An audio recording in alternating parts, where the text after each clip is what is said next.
Bugun sizlar bilan cho'l sharoiti uchun mukammal zot Dorper haqida gaplashamiz. Ketdik. Dorper qo'ylari Janubiy Afrikada qora boshli dorset va pels persian zotlarini chatishtirish orqali yaratilgan. Bu zot eng avvalo go'sht uchun yetishtiriladi. Ularning tana tuzilishi ixcham, muskulli va tez o'suvchi hisoblanadi.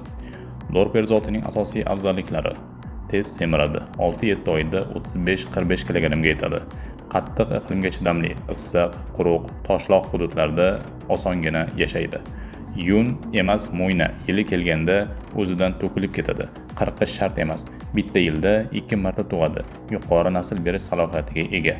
Go'shti yumshoq va mazali, mramor tusli. Texnik ko'rsatkichlari: voyaga yetgan erkak qo'y 90-110 kg bo'ladi.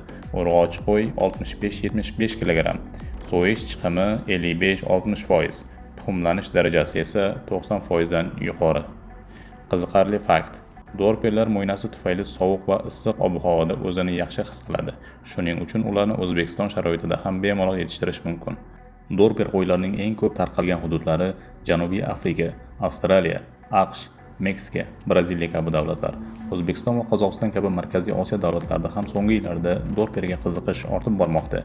Jizzax viloyatida joylashgan Jizzax Organik bu qo'ylardan olib kelib hozirda parvarishlamoqda.